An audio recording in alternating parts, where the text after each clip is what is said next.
नीलम कितनी खुशी मन से अपनी भाभी सपना का गृह प्रवेश करवा रही थी, लेकिन उसे बिल्कुल भी अंदाजा नहीं था कि आज वो जो इतनी हंसी खुशी के साथ जिस सपना भाभी का इस घर में एंट्री करवा रही है, कल वही सपना भाभी उसकी इस घर में नो एंट्री कर देंगी।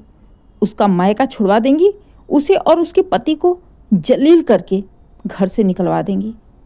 असल में मंजू देवी के 2 बच्चे थे, सूरज और नीलम। नीलम की शादी हो चुकी थी।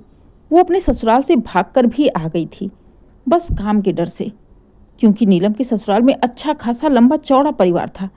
सास ससुर जेठ जेठानी उनके बच्चे, जिसके चलते काम भी नीलम के ऊपर बहुत रहता था। नीलम की जेठानी भी लगातार घर के कामों में उसका हाथ बटाती रहती, लेकिन फिर भी नीलम को संतोष नहीं था, क्योंकि नीलम शुरू से ही बहुत बिगड़ैल और मुंह फट थी। किसी की बात वह जरा भी बर्दाश्त नहीं करती।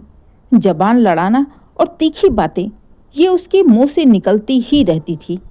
मायके में भी माँ, भाई और बाप के ऊपर वो अपना ही राज चलाती थी, और यही आदत उसे ससुराल में पड़ी थी।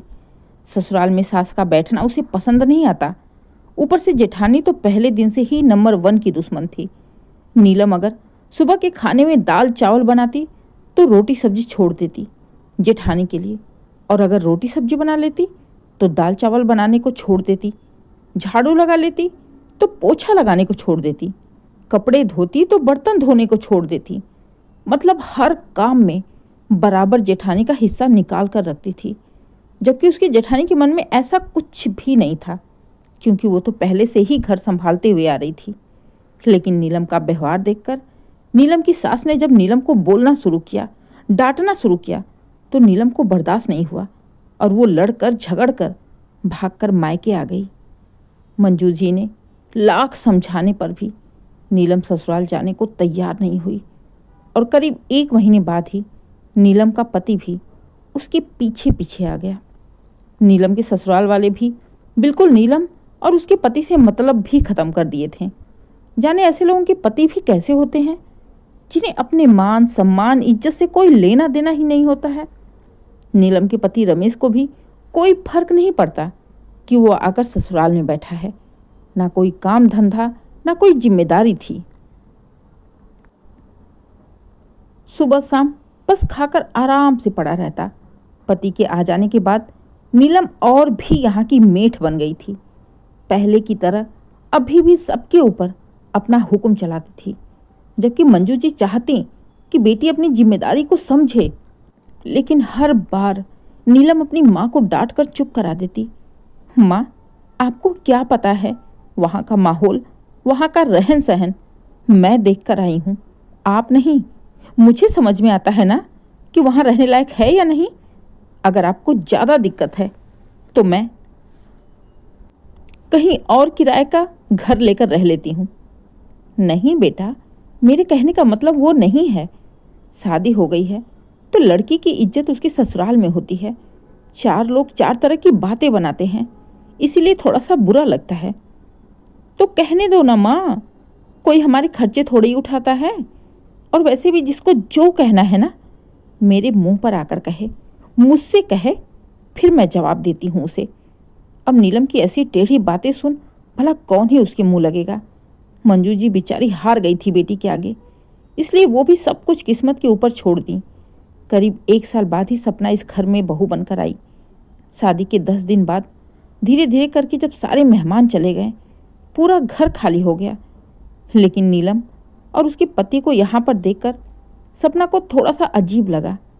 फिर भी उसने किसी से कुछ भी नहीं पूछा।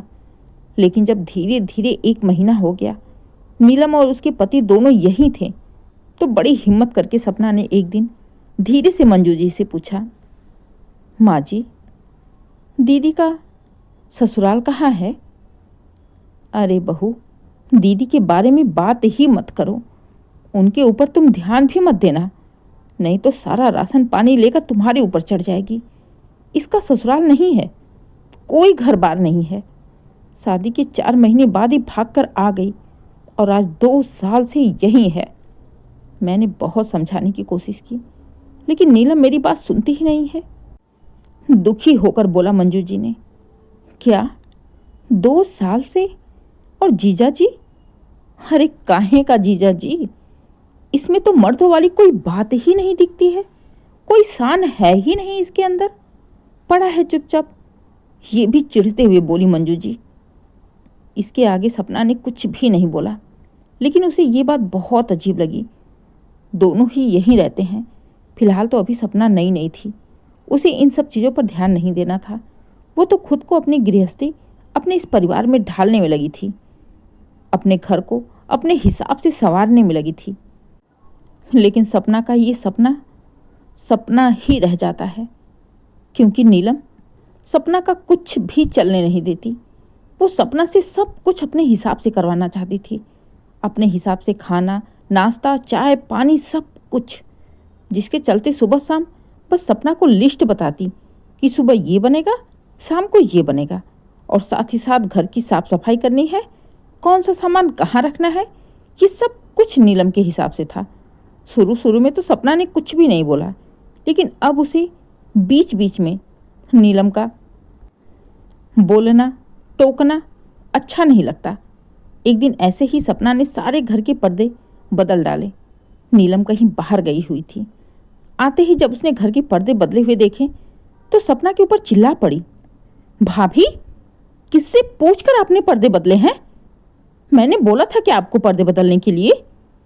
नीलम इतना तेज चिल्लाते हुए बोली कि पहले तो सपना सहम गई, लेकिन सपना भी चुपचाप सहने वालों में से या बर्दाश्त करने वालों में से नहीं थी। पहले तो उसने अपनी सास मंजू जी की ओर देखा, जो गुस्से में अपनी बेटी को घूर रही थी। नीलम, ये क्या तरीका है बात करने का? भाभी हैं वो तुम्हारी? हाँ तो माँ, कौन सा भाभी को मैं थप्पड़ मार रही हूँ? बोली तो रही हूँ ना कि बिना मुझसे पूछे पर्दे कैसे चेंज कर दिए इन्होंने। नीलम की ठिठाई और बेतुकी बातें सुन सपना को भी गुस्सा आया। उसने भी तुरंत ही जवाब दिया, दीदी, मेरी मर्जी, मेरा घर है, मैं जो भी करूं, आपको क्या? ये मेरा ससुराल है, मेरा घर है, मेरे पति का घर है, और मेरी मर्जी, मैं जो भी करूंगी। यहाँ पर आपका हुक्म तो मैं चलने नहीं दूंगी। अगर आपको अपना हुक्म चलाना है तो जाकर अपने ससुराल में चलाइए, अपने घर पर चलाइए, मेरे घर पर नहीं। सपना की बात सुन नीलम हैरान हो गई। आंखें फाड़े वो सपना को देखे जा रही थी। उसे विश्वास ही नहीं था कि सपना ऐसा कुछ बोल भी देगी उसके लिए। पलटते हुए नीलम ने मंजू जी से कहा, अरे माँ, इसको देखो जरा, इसके मुंह में कितनी लंबी जबान है। जानती नहीं है क्या मुझे? अच्छे से जानती हूँ दीदी, अच्छे से जानती हूँ। जानने के लिए रही क्या गया है? पति के साथ आकर मायके में बैठी हो, और क्या जानना है? मैं तो आपको जान गई हूँ, लेकिन शायद आप मुझे नहीं जानती हैं। आज के बाद इस घर में वही होगा जो मैं कहूँगी, क्योंकि ये मेरा घर है, मेरे सास ससुर का घर है। और अगर आपको मेरे घर में रहना है तो मेरे हिसाब से रहना पड़ेगा। अब काम का बंटवारा होगा।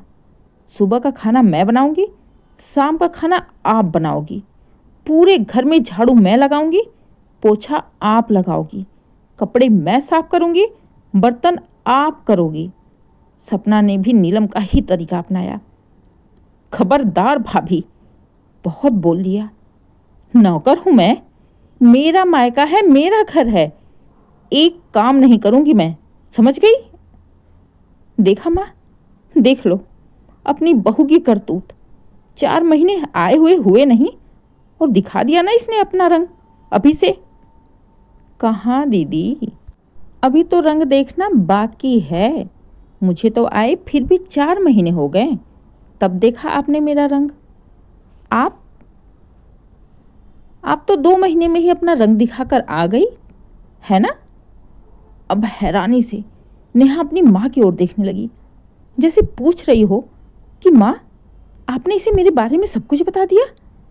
बेटी का गुस्सा देख मंजू जी डर गईं और चुपचाप बहू बेटी को लड़ता हुआ छोड़ बाहर चली गई। पीछे पीछे नीलम भी आई। माँ, आपने भाभी को सब कुछ बता दिया मेरे बारे में?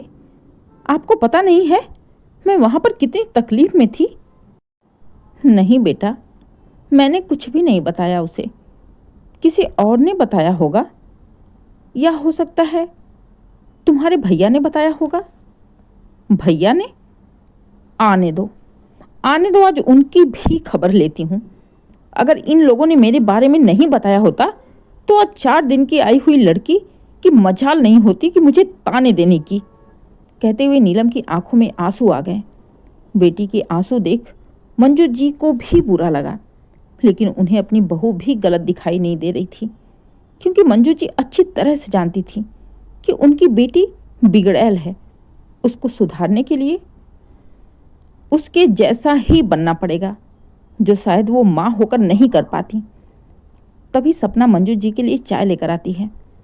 एक कप चाय देखकर नीलम फिर से चिढ़ जाती है और चिढ़ते हुए कहती है, भाभी, मेरी चाय कहाँ है? कैसी चाय दीदी? मैं आपकी चाय क्यों बनाऊं? मैंने बस मेरे पति का, मेरा और अपने सास ससुर का चाय बनाया। आप जाकर अपना और अपने पति की चाय बना लो। नौकर नहीं मैं आपकी। देखा माँ, देखा देखा कैसे जबान चला रही है। माँ, तुम कुछ कहते क्यों नहीं उसे? मेरी तो मेरी, ये आपके दामाद की भी बेइज्जती कर रही है और आप शांति से बैठी हो। तो क्या करूं बेटा? जैसे तूने कभी मेरी नहीं सुनी तो भला ये क्यों सुनेगी? तू तो मेरी अपनी औलाद होकर मुझे हमेशा दबा कर रखी, अपने हिसाब से रखी।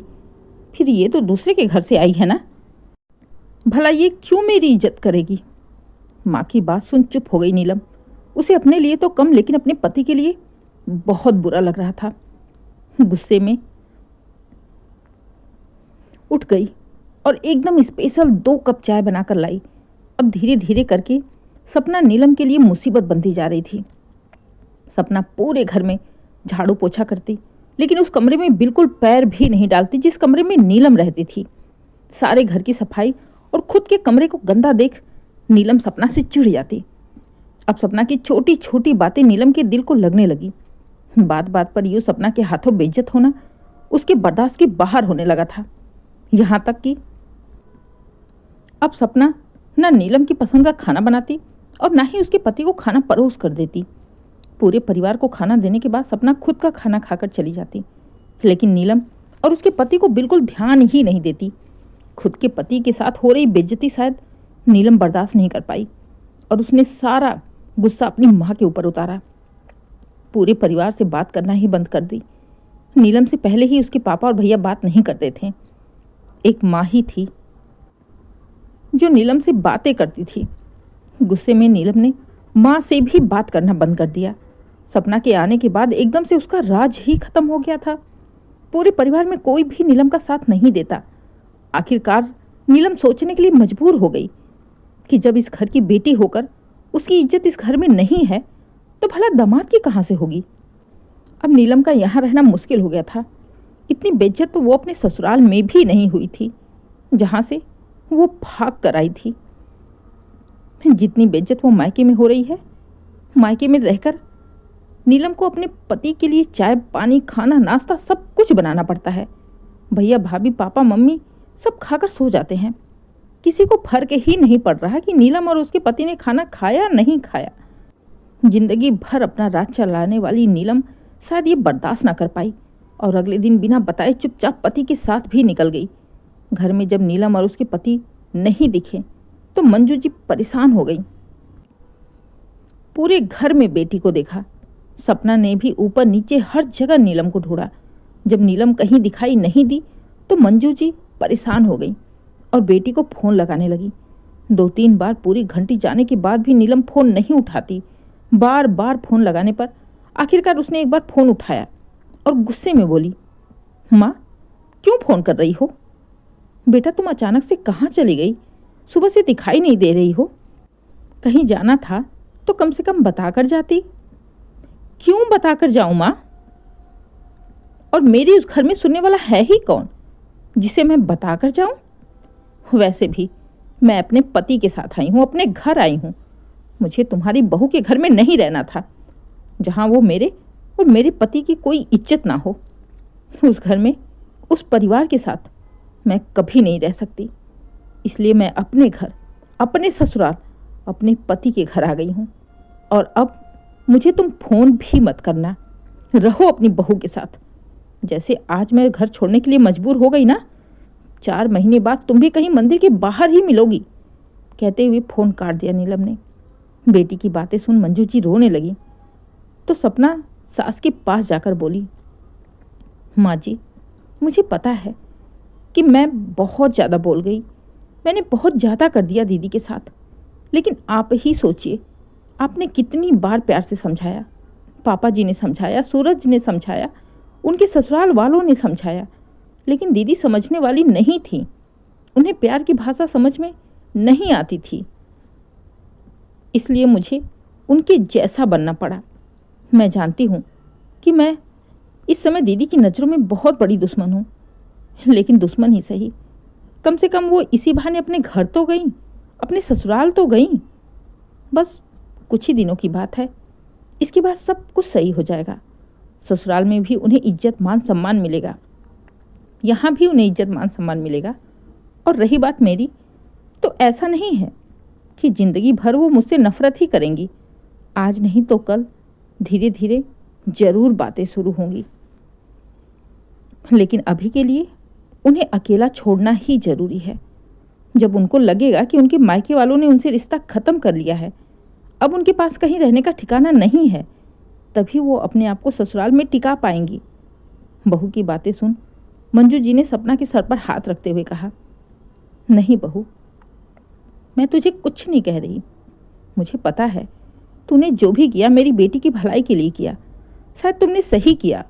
जिसे जो भाषा समझ में आती है उसे उसी भाषा में समझाना चाहिए। और ये भी सही है कि अभी के लिए नीलम को अकेला छोड़ना भी ज़रूरी है। फिलहाल जो भी है, जैसा भी है, बहू तुम्हारी वजह से मेरी बेटी का घर बस गया। मुझे और क्या चाहिए? बाकी सब कुछ समय के ऊपर छोड़ देते हैं। कहते हुए मुस्कुरा पड़ी मंजू जी।